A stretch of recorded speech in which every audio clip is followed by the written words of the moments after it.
People in Chesapeake and Hampton Roads have come to expect the finest Italian food at Spaghetti Eddie's. In addition to great lunch and dinner served daily, this fine establishment caters to and can host your party. Call 484-7301 for their Taylor Road location and call 410-5500 for their restaurant in Greenbrier. For more, log on to SpaghettiEddie'sPizzaCafe.com.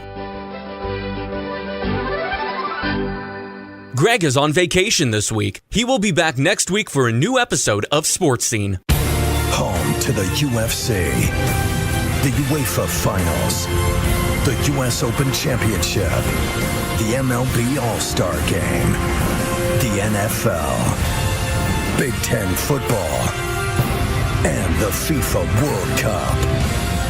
The world's biggest events are on Fox Sports.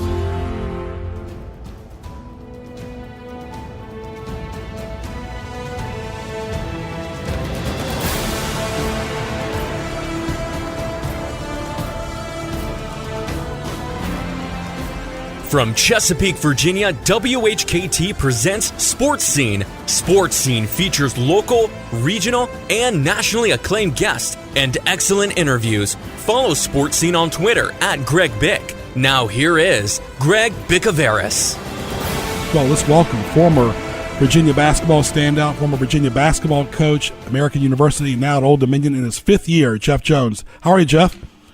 I'm doing great, Greg. Great to talk to you. It's been a while. Yes, it has been, of course, and we've had Coach Jones on radio and TV before at several stations, and yours truly was one of the first to interview him at the old game, and always a treasure to talk to Coach Jones. Well, you just took on CNU, of course, and now you got Towson. How's the team shaping up during the offseason as you get ready for this weekend? Well, I think they've been working hard. We've been progressively getting better. We'll see come Friday night if we're ready for the challenge that Towson is going to present. That's a tough season opener right there. They're a veteran team and a very physical basketball team, so it'll be a great opportunity for our guys.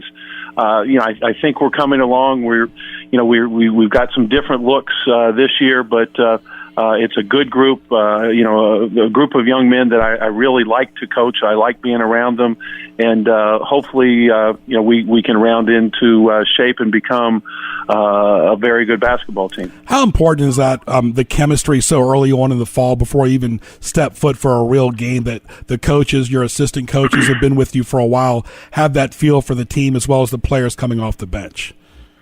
Well, chemistry is so important, and for us, we've got a good core group coming back from last year, but maybe the key to the season, or one of the keys to the season, will be a guy like Xavier Green, who was on the team last year but didn't play, that redshirted, but he's a very talented young man and could, I think, play a role, give us some depth, and allow us to do something because of his versatile skill set and his athleticism.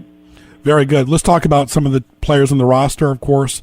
Caver and Stith, and, of course, you have a Greek fellow in there, too, I see. And, of course, Pinkney and Green, and, of course, some other players. Talk about the roster, how it's shaping up as far as veterans and newcomers. Well, I think, everything starts with Ahmad Caver. He was on the all-conference team, all-conference team last year, had a very good sophomore year. And I don't know how this happens, but, he really, I think, took a positive step over the course of the summer, even though he was out for over a month with a broken wrist. But maybe it's just the experience and the confidence that comes with experience. But, he's been terrific thus far in the preseason. I fully expect Ahmad to be our leader on the court and to have an outstanding year. Brandon Stith is a senior post guy that, again, has worked extremely hard. He's come back, I think, with a real positive attitude, and has continued being just a monster on the boards. I mean, he's a beast inside, and we just need for Brandon to stay healthy. Each of the last 2 years, he's missed 5 games, and during those 5 games, we've struggled a bit. We've let some games get out of hand with him not being in the lineup. So hopefully he can stay healthy and be that double guy that we can count on night in, night out. The third guy that I would list would be BJ Stitt, Brandon's younger brother, Bryant Stitt's youngest son. BJ had gone to Virginia his first year in college, then transferred here. Didn't play much his freshman year. Obviously, sitting out. He had to practice and watch the games. So he got off to a little bit of a slow start last season, but he really finished strong. I look to BJ to be a double-figure scorer for us, a guy that maybe can be a focal point, not the focal point, but a focal point of our offense, particularly at the half-court level. And those three guys, I think that's the core. Those are the guys that have the experience. They've kind of been through the battles before. And I think we can, feel very good that night in, night out, they're going to be among our better players. I mentioned Xavier Green and the importance of his contributions to the team. The two other guys are guys that were on the team last year. Trey Porter played a little bit more than Randy Haynes did. Trey really finished the season on, I think, a positive note. He was playing his best basketball. I tried to communicate to him in our meeting at the end of the year that I thought that he had a chance to be a very, very good college basketball player. And I think his confidence is very high. He's worked hard, and I think he's poised to have an outstanding year and hopefully take another step in terms of his consistency because, he's a force around the basket in terms of blocking shots.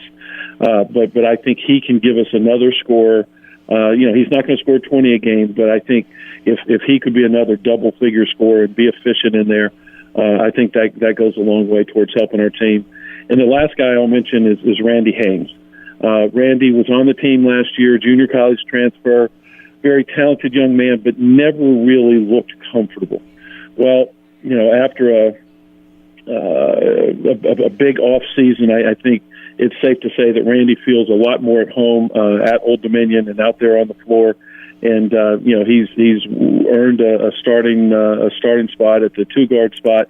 He's worked really hard defensively to kind of shore up his deficiencies from when he got here from junior college. But I think the big thing that he can bring to the table, and hopefully consistently, and we'll have to see, is being able to be another scorer that people are going to have to respect Randy. He was a scorer throughout high school and in junior college, so hopefully he can continue in that vein with us this season. You've had some great scorers over the years when you were at UVA and, of course, at American and Old Dominion.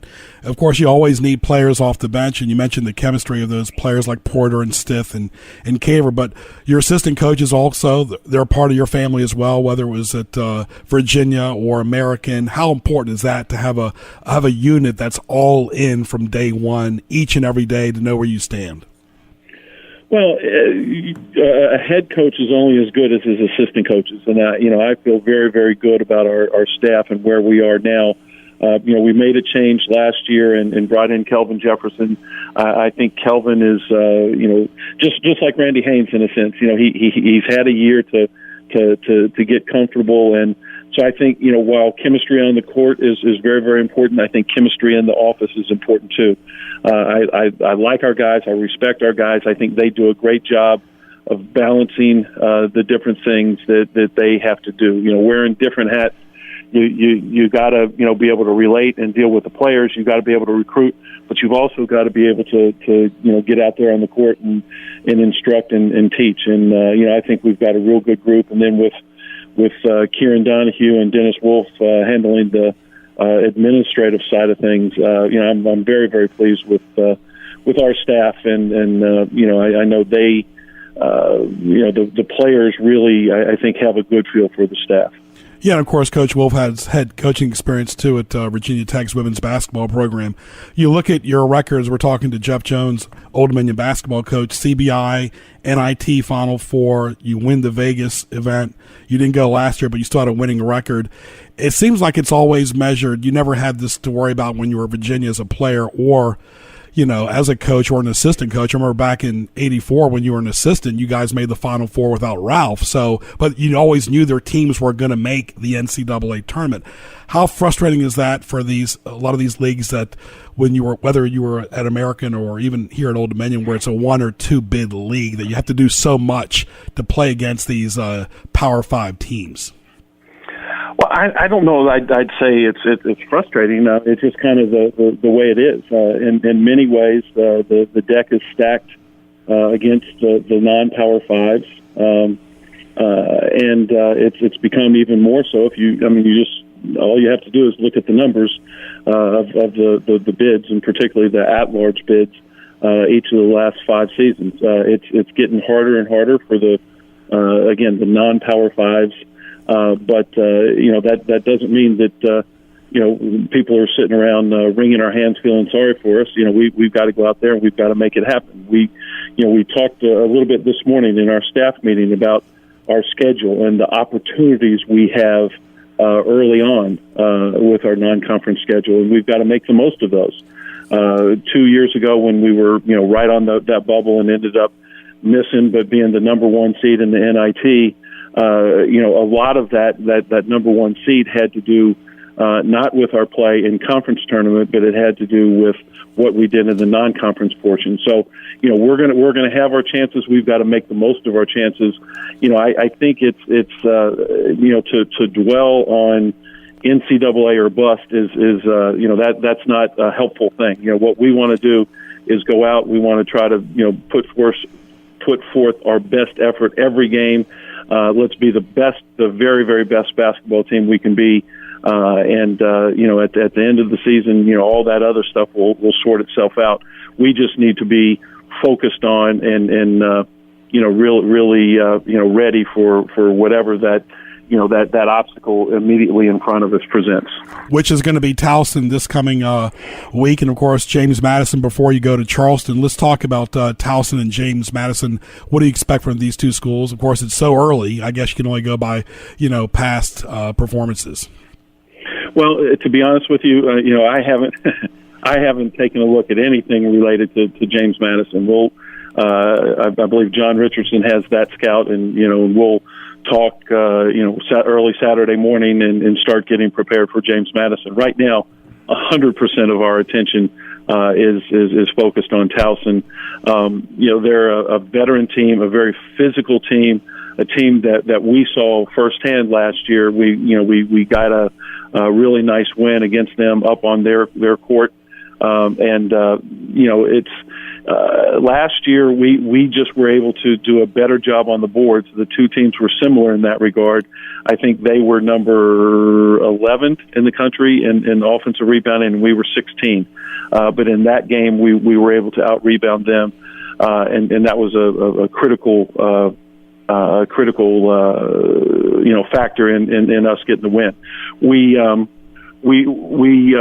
had to have to do a great job on the boards this year, but we're a different kind of team, so we've got to be prepared for their physical style.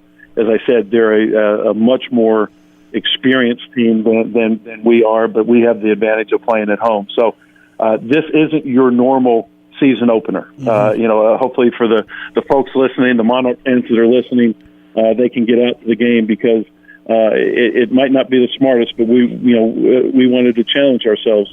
This is a very, very difficult, season opener, and we're going to have to play well to find a way to get the win. Do you really have to look in chunks, Coach? The fall, then the winter, then the conference season, and then postseason? It's almost like one game at a time cliche, but you got your fall, you got your winter, and then of course the conference, and of course the road trips too. Yeah, in fact, it's funny. We're going to have that conversation today prior to practice and in our film session, just about breaking the season down in segments and looking at it. And it's not as simple as non-conference, conference, and postseason. I think there's smaller divisions as you go through. And again, each one of these segments are very, very important and present opportunities for your club. And so we'll talk about those, today, and hopefully the guys kind of understand and comprehend, the message. But it is a challenge. It is an opportunity, and we want to make the most of all the opportunities that are available to us. Talking to Jeff Jones up until 12:30 right here, Sports Scene. This will be archived later at gjbtv.com, hitting the YouTube link at Greg Bick on Twitter. As far as recruiting now compared to, let's say, when you were an American, how has it changed? And what is a healthy number you like to keep, Coach Jones, on your roster as far as scholarship players? It is very different than being at an American university. Obviously, here at Old Dominion, we are blessed to have some unbelievable facilities and great fan support. At American, we didn't have as many things to sell. You had Washington, D.C., which was, for some, not all, a positive. You had the academic reputation of the school and of the league.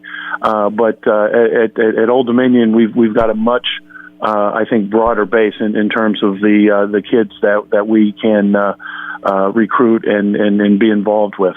At the same time, there are limitations, and we've got to understand the kids that we want. But we've also got to understand the kids that we can get, and so there's constantly that battle and that evaluation going on. But we're excited of what we've been able to do over the years, and particularly I don't know if you know this, but today is National Signing Day. Okay. And we're going to have 3 young men, and I can't mention their names because I don't know that they've actually signed and sent back their NLIs to this point, but we're very, very excited about all 3 of the young men that have committed and are going to sign if they haven't already. We feel like they'll be tremendous additions to our program next year. Very good. What was your take? You've been around big-time schools. Old Dominion's a big-time school. You saw what happened at Louisville. What a distraction stuff like that happens during the off-season when a coaching staff is trying to prepare for a brand-new season full of optimism coming off the summer. Then you're seeing all these assistant coaching scandals, too. I mean, is that just part of life, part of basketball, sports in general? I mean, how do you deal with distractions off the court?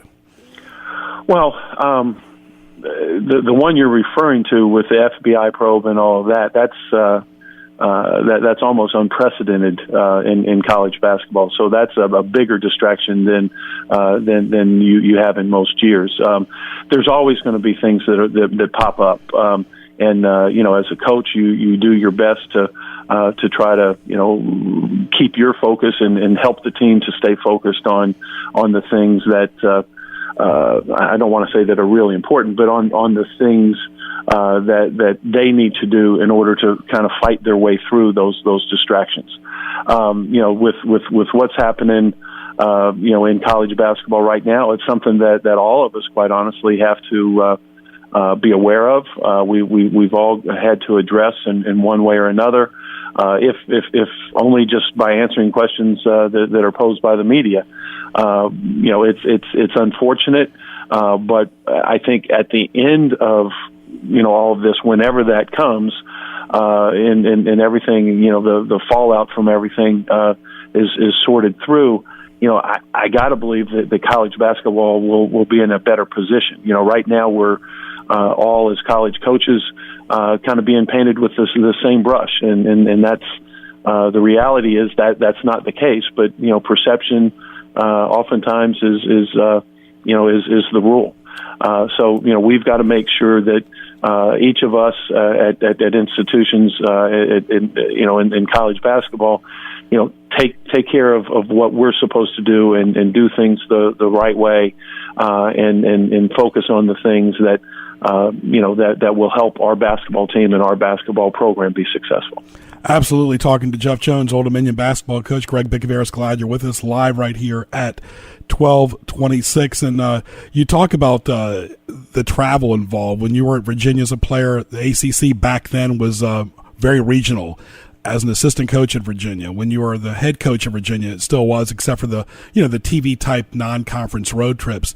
And even at American, that was a very regional conference that you were in. How is it in the Conference USA? Of course, this is year 5 for you as far as going to these road trips in Texas. That's why you mentioned little chunks of the season for the players' attitudes to be right, because the travel can be daunting no matter whether you're a kid or you're an adult. There's no question about that. If I was going to describe the travel in Conference USA with one word, I'd just say it's hard. There's nothing easy about, and I don't care how you get there, there's nothing easy about traveling to San Antonio or El Paso. There's nothing easy about getting to Hattiesburg, Mississippi, or Ruston, Louisiana. That takes a toll, and that makes those road games even harder. Winning on the road is hard. I don't care if you're going across the street and trying to win on the road. But when you have to travel that far, and it's that time-consuming, it makes it much more difficult. Having said that, we're very fortunate at Old Dominion that we have the wherewithal, we have the budget and the resources that at least some of those trips we're able to charter. There are some in our league that I guess don't have the resources, aren't as committed as Old Dominion is, that aren't able to charter. So that's something we're grateful for, we're appreciative of, and that lessens that burden, but that it doesn't erase it. It's tough. You mentioned American and the travel there being regional, and you're exactly right. And in that world, we were very accustomed to a 3 or 4 hour bus ride wasn't anything. So we're not a staff that's been spoiled. We understand that sometimes it's not going to be really, really easy, and you just make the best of it. But we are fortunate at Old Dominion, but it is a challenge, getting to some of these places for sure. Well, Coach, thanks for your time, your talent, and your treasure. A great basketball coach as well, and great basketball mind with a great staff. And all the best this weekend against Towson, James Madison, before you go to Charleston. And we look forward to talking to you again very soon. Thanks, Greg. It's always great talking to you. Thank you, my friend. Safe travels as well, and be safe. Jeff Jones right there. Greg is on vacation this week. He will be back next week for a new episode of Sports Scene. People in Chesapeake and Hampton Roads have come to expect the finest Italian food at Spaghetti Eddie's. In addition to great lunch and dinner served daily, this fine establishment caters to and can host your party. Call 484-7301 for their Taylor Road location and call 410-5500 for their restaurant in Greenbrier. For more, log on to SpaghettiEddiesPizzaCafe.com.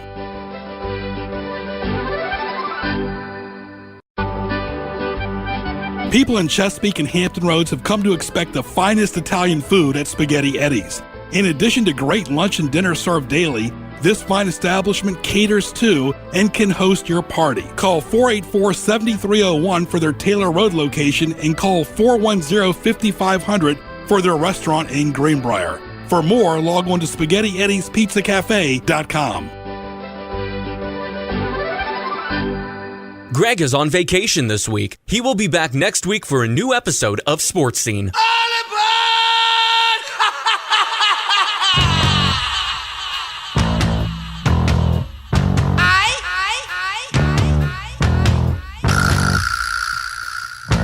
All right, welcome back to Sports Scene right here on this October 25th. Let's get right to Jay Randolph.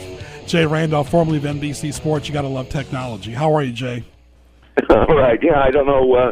My wife may have done something to the house phone. I don't know, but okay. I'm glad to be with you. All right. Very good. Very good. Of course, Jay Randolph, formerly of NBC Sports. Let's get right to it. The Dodgers are up 1-0 over the Astros. Anything surprise you last night? The 2 hours and 28 minutes it took to play the game. It was wonderful. Yeah. Kershaw doing really very fabulous. Well. Yes. Really fabulous. Both pitchers. I mean, Keuchel made 2 mistakes and cost him 3 runs, and Kershaw was brilliant and had that strikeout pitch of his going, and he made 1 mistake, and that was it, 3-1, and a terrific start for the Dodgers, of course, and they're a tremendous team. I'm rooting for the Astros because their owner, Tom Crane, is a very good friend of mine. He's I don't know, a lot of people know he's a St. Louis guy and a wonderful man, but it should be very interesting. I think, of course, tonight Verlander might be able to turn the tables on them and they get out of there 1-1 after 2 games, but it should be and it is a wonderful World Series. Yeah, Verlander pitched right here in Norfolk, Virginia at Old Dominion University as we're talking to Jay Randolph, formerly of NBC Sports. And I'm a traditionalist. I still remember the Astros when you called a lot of their games when you called the Cardinals in the National League. So I'm very much a purist. I'm not a big fan of this, but I guess that these still are the 2 best teams in baseball. I don't think there's any question about it. Since we've gone to this playoff situation, it's been very interesting because it really is 2 seasons. You play 182 games, and then all of a sudden, you're in the playoffs, and it's a completely different situation. But there's no question, even though the Dodgers had that stretch where they just couldn't seem to do anything right, they just played really remarkable baseball for the first 4 months, and the Astros have had a tremendous resurgence. Jeff Lunau, who used to be here with the Cardinals, of course, is running their front office and their operation. He's a brilliant guy, very much a numbers guy, and they're a good team. I'm looking forward to, maybe this will go 6 or 7 games. Yeah, we'll wait and see, of course. The Dodgers, of course, on Fox tonight at 8:09 Eastern Time as they try to go 2-0 over the Astros, talking to Jay Randolph. And it's only, you've seen it firsthand with the Cardinals, you got to have good ownership, a good general manager, and a good manager for consistency. You saw that with La Russa. You saw that with Whitey Herzog. That has not been the case for the Nationals. They've had a consistent general manager, but nothing else has been consistent. The owners like to change every few years. Dusty Baker, true, did not get them over the hump, but he's still a solid manager, and it's hard to get anything done in 1 or 2 years. One of my friends yesterday made a good point. They change managers more than most losing teams and bad teams do. It just doesn't make sense. It's like the National Hockey League. Yeah. Yeah, they fire him in the season, though. Yeah. What are your thoughts about that? Washington is, of course, a team I grew up with back in the old days of the Senators, and I used to root for them. Mickey Vernon playing first base, and a wonderful Roy Sievers, who was a great ball player. But they've been through a lot of ups and downs in Washington, and it is true they can't seem to get themselves to a point where they can remain a solid team and a winning team for more than a couple of years. And I think obviously they've been a bit of a disappointment.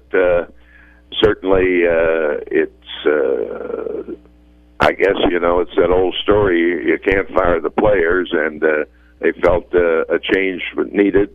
Dusty's a great baseball guy. I don't know that they felt he was relating to this young team as well as maybe he might, but we'll see what happens. But they've got a lot of talent there. They need to let this Harper kid, sure, he's got a lot of talent. He's also very injury prone. He's not the manager. I mean, nobody cares what he has to say.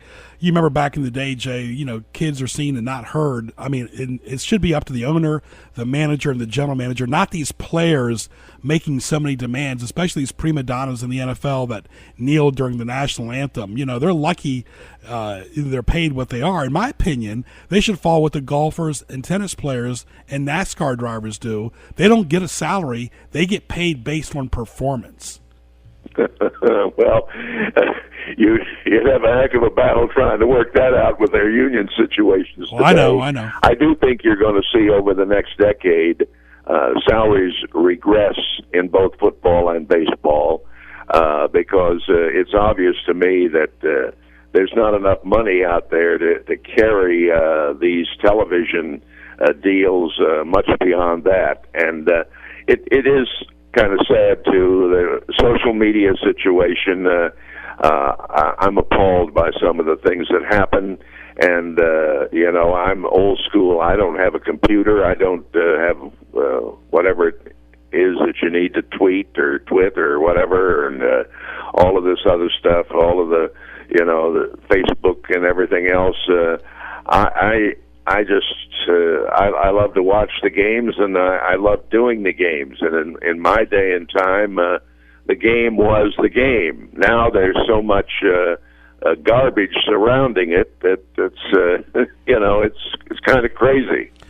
But he's got a great voice. He worked for NBC Sports for decades with Marv Albert and Dick Enberg and Bob Costas as well, called NFL football, of course, Major League Baseball, bowling, the Olympics too as well. And you have an interesting story. I work with Chris Ohlmeyer, who's a producer, but his father was a legendary Don Ohlmeyer. Tell us about the story you work with Don Ohlmeyer. Of course, Don recently passed away. Well, of course, and Chris is a wonderful guy. When Ohlmeyer came to NBC, he had been over at ABC, and he was right off, obviously, new blood in the situation at NBC Sports. He took over and really did some unusual programming. I remember one of the things he did, he had an announcerless football game in Miami one year, no announcers. And he had a show called The Games People Play that I did a couple of segments for, that we jumped a car off a ski jump in Colorado and had a tug of war between the AFL-CIO and the mine workers in Detroit, things like that. And he was really a brilliant guy, Notre Dame graduate, very hard worker, very innovative, and came up with the backing of Roone Arledge behind him, of course, at ABC, and was involved in Monday Night Football for many years. But shortly after Don came to NBC, we're doing the LPGA Championship at Kings Island in Cincinnati, and he was there, and Donna Capone was the defending champion, and she'd been playing some great golf, although she'd gone through a very, very tough divorce.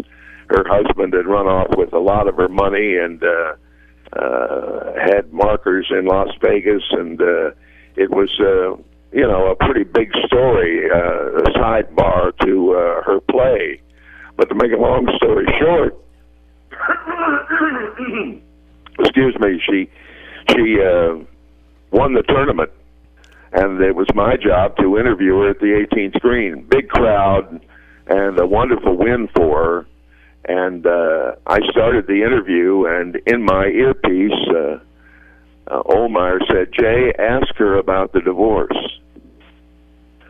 And I couldn't believe what I was hearing. I went right by it, and I kept talking to her about birdie she had made at 16 and how she had played the 18th, a par 5 downhill with water. And he said, "Jay, ask her about the divorce."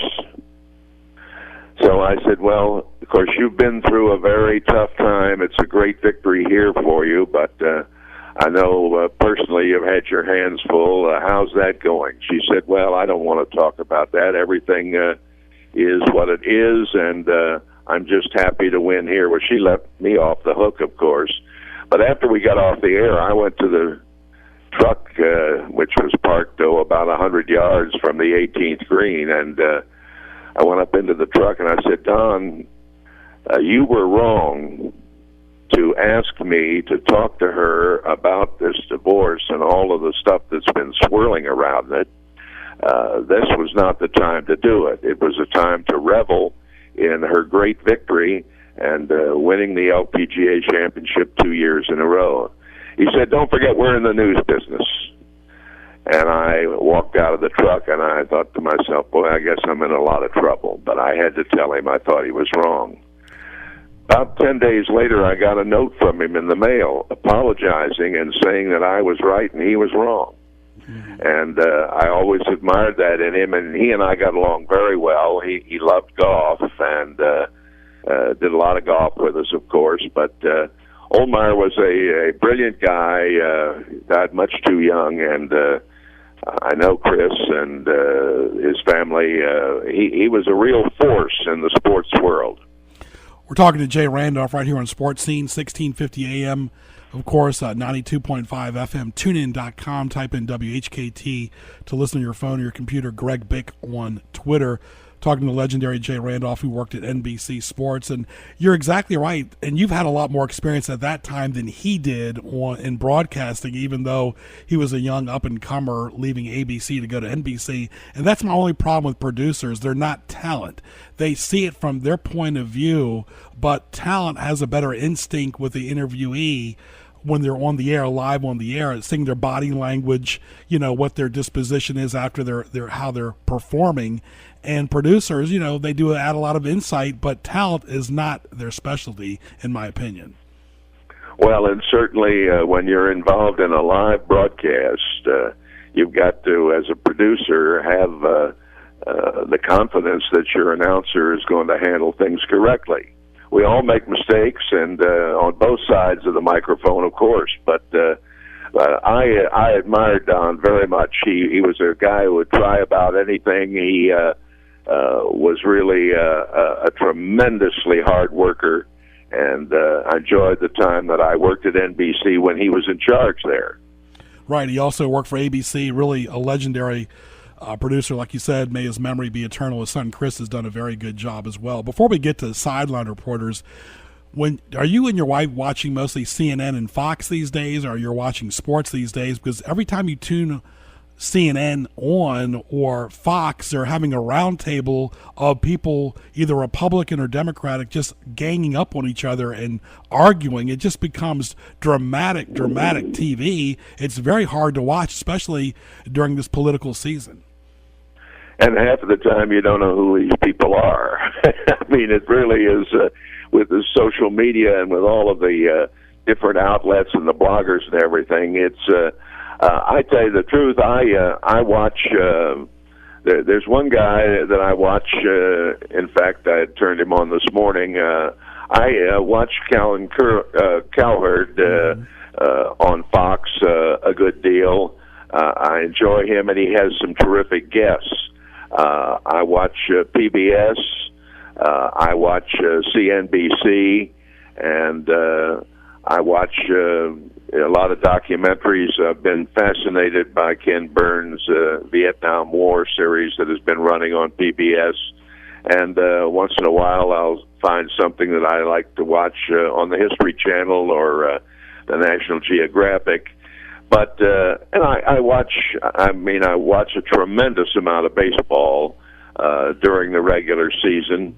I have the MLB package, but it's changed a great deal, Greg. No question about it. The way we cover things now, and it's a little like pork chops smothered in pork chops. I just wish we could kind of get rid of all of the glitzy and, to me, unbelievable stories that don't really have anything to do with the game. Right. I don't know, but it seems like the sideline reporters, other than an injury, I really don't care, or breaking news, what they have to say. It just seems like all the play-by-play guys go to them in vain, Jay. Well, and they're told to go to them. That's the producer will say, whoever the sideline reporter is, he or she has something to say, and quite often it's very negligible as to how important it is.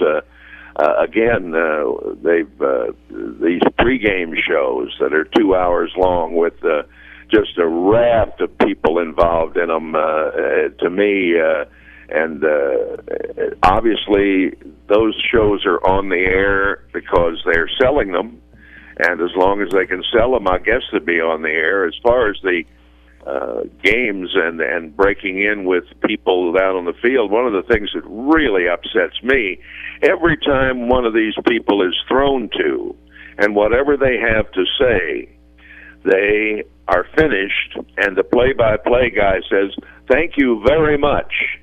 Mm-hmm. Well, he doesn't need to thank them very much. That's their job. Right. Nobody's going to come on the air and say to me at the end of a broadcast, "Thank you very much, Jay." Mm-hmm. I get very ruffled at the fact that apparently the play-by-play guy has been told to thank these people for doing a job that they're supposed to do, and there's no need to thank them. That's what they're getting paid for. Oh, I agree. All I see is giggling and carrying on, and really they're not adding much to it. I'll tell you where it's valuable is golf. Golf is really good for sideline reporters because the spectrum in the field is so big. Oh, no question about it. It's always been that way.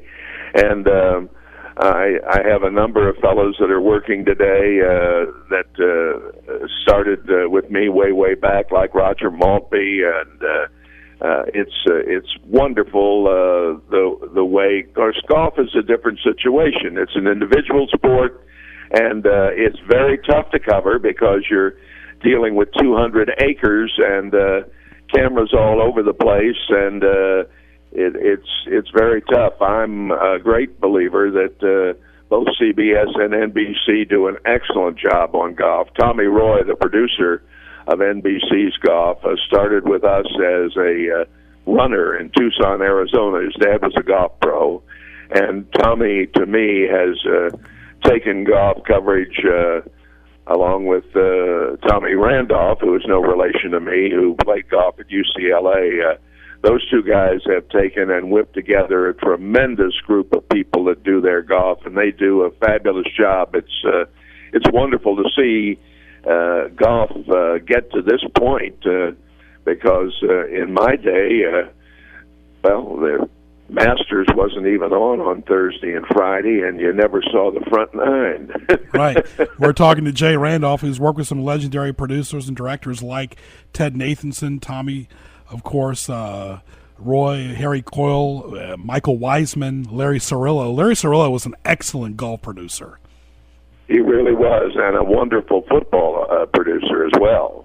Yes. Well, when you talk about broadcasting today, you talk about people evolving, and I know you're still involved yourself. Of course, you were the voice of the Cardinals, the Reds, the Marlins. Was it your choice at that time to leave NBC? Could you still do golf if you wanted to today? And what is your thoughts about network television? Well, I don't know whether I could still. I still could do golf, certainly, and I love to do it. The last golf I did was for CNBC when they got that package and had it for a couple of years, and Bill Bolster, who had been my boss here in St. Louis, took over in New York and created CNBC and WNBC up there. And but I not getting around too well after 3 back operations and a new hip, but I still think I could do golf. I often tell friends that ask me, I think maybe we talk a little too much on golf today. I'm reminded of my great late friend Henry Longhurst, who recently was inducted into the World Golf Hall of Fame.